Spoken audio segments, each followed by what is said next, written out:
Hi hello welcome back to Akash interiors. இன்றைக்கி நம்ம பார்க்க போகிறது நம்ம ஃபேக்ட்ரியோட டீட்டெயில்ஸு தான். ஸோ நம்ம ஃபேக்ட்ரியோட இன்சுலேஷன் ஒர்க் எல்லாமே போயிட்டுருக்கு. என்னென்ன மிஷினரிஸ் இருக்குன்றதை உங்களுக்கு காட்டுறேன் பாருங்கள். ஸோ இதுதான் வந்து இன்டீரியர் வுட் ஒர்க்குக்கு தேவையான எட்ஜ் மிஷின்ஸு. இது வந்து through feed edge machine. So இதை தான் நம்ம இன்சுலேஷன் ஒர்க்கு போயிட்டுருக்கு நம்ம ஃபேக்ட்ரியில். ஸோ இதை தான் நீங்கள் பார்க்குறீங்க. இது த்ரூ ஃபீட் எட்ஜ் சொல்லிட்டுனா 2mm எட்ஜ் பேண்டிங்கு 0.5 இந்த மாதிரி எட்ஜ் எல்லாமே டோரு அந்த கார்கஸ்ஸு எல்லாத்துலேயும் வந்து பேனலில் எல்லாமே அந்த எட்ஜஸில் ஃபிக்ஸ் பண்ணுறது வித் ரவுட்டிங்கோடு வந்துடும். இது அந்த கார்னர் எட்ஜஸ் எல்லாமே வந்து ரவுண்டு கார்னரோடு வரும். ஸோ இந்த டிஸ்பிளேலே நம்ம எல்லாமே வந்து செக் பண்ணி அதை பண்ணிடலாம். என்னென்ன சைஸு வச்சிட்டோம்னா அதுவே கட் பண்ணி அப்படியே ஆட்டோமேட்டிக்காக வெளியில் வந்துடும், ஃபினிஷிங் கொடுத்துடும். ஸோ இந்த மிஷின் என்னென்னு பார்த்தீங்கன்னா இது வந்து சிஎன்சி கட்டிங் மிஷின்.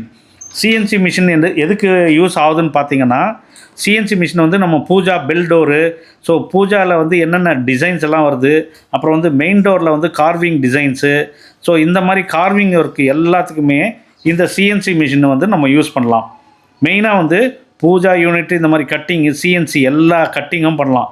என்ன விதமானதும் சிஸ்டம் கம்ப்யூட்டரில் நம்ம கொடுத்துட்டோம்னா ஃபீட் பண்ணியாச்சுன்னா ஸோ அந்த டிசைன்னு ஆக்சுவலாக என்ன வேணுமோ இதில் வந்துடும் இது.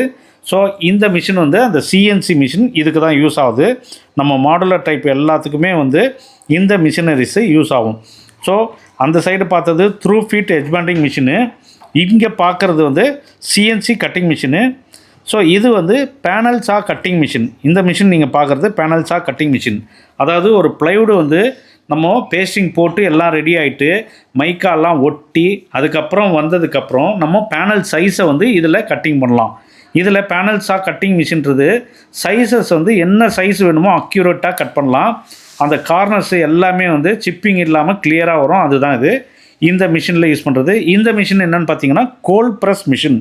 அதாவது நம்ம ரா ப்ளைவுடை வாங்கிட்டு 2 சைடு மைக்கா ஒட்டணும், லேமினேட்டிங் பண்ணணுன்னா இந்த கோல்ட் ப்ரெஸ் மிஷினை யூஸ் பண்ணலாம். ஸோ இது ஃபெவிகால் பேஸ்ட்டு போட்டு இதில் வெயிட் மேலே வெயிட்டு வச்சிட்டோம்னா இந்த ப்ரெஸ்ஸிங்லேயே ஆகிடும் அது. ஸோ இது முடிஞ்சதுக்கப்புறம் இந்த பேனல் சா கட்டிங் மிஷினில் இந்த பேனல்ஸை எப்படி கட் பண்ணுறாங்கன்றதை நீங்கள் பார்க்கலாம். ஸோ இப்போது நம்மளுக்கு தேவையான சைஸ் என்ன வேணுமோ மெஷர்மெண்ட்டு வந்து அந்த இதில் வச்சுட்டு அதுக்கேற்ற மாதிரி சைஸை கட் பண்ணலாம். இப்போ ஃபஸ்ட்டு வந்து அந்த எட்ஜஸ் வந்து கிளியராக ஷார்ப்பாக கட் பண்ணுறதுக்காக ஃபஸ்ட்டு வந்து ட்ரிம்மிங் பண்ணி கட் பண்ணுறோம். ஸோ அதுக்கப்புறம் வந்து அந்த சைஸு இப்போ நம்மளுக்கு ஒரு 600க்கு 1200 அந்த மாதிரி சைஸ் வேணும்னா அங்கே வந்து சைஸ் வந்து செட் பண்ணிடணும். செட் பண்ணிவிட்டு அப்படியே வச்சு இதை கட் பண்ண வேண்டியது தான். அப்போ வந்து கிளியராக அக்யூரேட்டாக வந்து சைஸ் வந்து கட்டிங் ஆகி வந்துடும் நம்மளுக்கு. இது கட்டிங் ஆனதுக்கப்புறம் தான் அந்த த்ரூ ஃபீட் எட்ஜ் மிஷினில் வந்து நம்ம ஃபினிஷ் பண்ணிடலாம். இந்த மாதிரி யாருக்காவது உங்களுக்கு தேவைப்பட்டதுன்னா இன்டீரியர் வுட் ஒர்க்கு சம்மந்தமாக ஏதாவது தேவைன்னா மேலே கொடுத்துருக்கிற இந்த நம்பருக்கு காண்டாக்ட் பண்ணுங்கள். உங்களுக்கு சைட்டில் வந்து மெஷர்மெண்ட் எல்லாம் பார்த்துட்டு உங்களுக்கு கோட்டு கொடுத்துடலாம். நம்ம ஃபேக்ட்ரி வந்து சென்னை ஈஸ்ட் தாம்பரம் மாடம்பாக்கத்தில் தான் இருக்குது.